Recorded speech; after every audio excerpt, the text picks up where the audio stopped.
Mr. West. Thank you, Mr. Chairman, Mr. Ranking Member, and thank you for being here today. One of the things that I continually hear from our district down in South Florida is small business owners and the access to credit. Of course, everything worth reacting to can sometimes be worth overreacting to with Dodd-Frank. Do you think that we need to have regular review of some of these regulations to make sure that they are effective and efficient and not constraining as far as its relationships with our community banks and also our small business owners?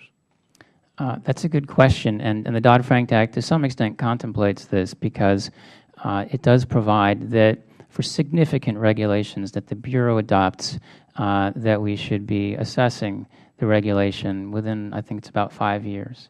And so that's a statutory requirement and one that we intend to follow diligently. Well, I'm concerned with that because with the last jobs report that came out, small businesses are saying that they're going to freeze hiring for the next year. 70% of them said that. So if we're going to wait 5 years to go back and do a review, that's really not setting the conditions for the growth of our small businesses. So can we come back and look at a semi-annual review and make sure that we include some of the people that this could be affecting, community banks or small business owners, instead of waiting 5 years for a review?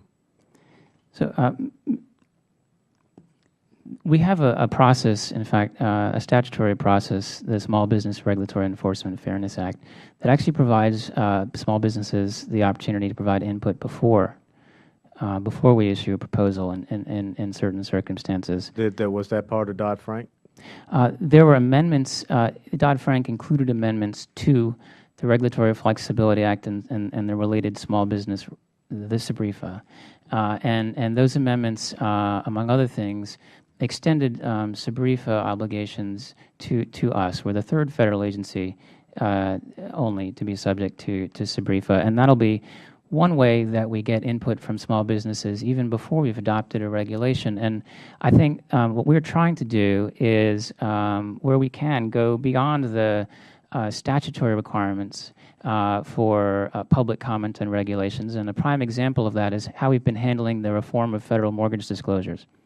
Long before we've put a regulation out there that would implement these reforms to the disclosures, we put initial prototype forms on our website, and we created a channel for consumers to respond and a channel for industry to respond, and both channels have produced thousands of comments, often quite detailed comments. And we've used the wonders of the technology. We've used the internet to make it easy to comment and to click on parts of the form and give feedback on specific parts.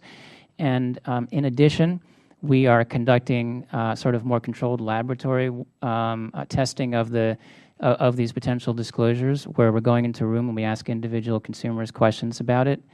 And I think maybe for the first time for an agency, in any event, we have found it very productive to also include in this testing lenders and brokers. So we're asking individual lenders and brokers to sit down with us and so we can test the forms with them. And we do round after round of this sort of testing, and we'll continue to use the internet to allow thousands of others to be able to give input. So that by the time, and as I've said in my written testimony, we also plan to conduct SBREFA panels around these forms.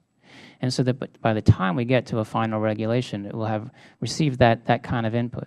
And then under the Dodd-Frank Act, we will, when we get to the point of implementing these newly reformed disclosures, we'll wait an appropriate period of time and come back and review it again.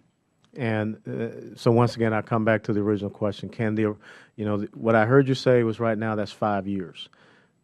In the type of fiscal or economic situation which we find ourselves, where our small businesses are suffering, and I applaud you for looking for their input before the regulation comes in, but can we have a semi-annual or an annual review of these regulations so that once again we can go back and do the checks and balances of making sure that these things are working properly? We can certainly consider that. I think an important factor is that when we do sort of, when we review, say for reviewing a disclosure, let's say we wanted to go back and test the disclosure again and see if it was still working in light of whatever changes in the market may have occurred.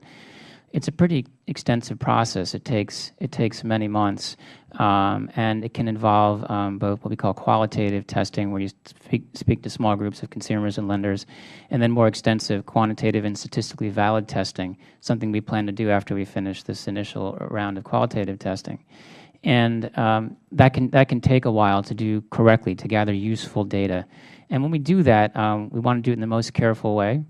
And we want to put out the results of our testing and research for people to, to learn from and to comment on and to do their own research. So the process of doing good analysis on a regulation that gives you a meaningful answer can take some time. Thank you, Mr. Chairman. I yield back.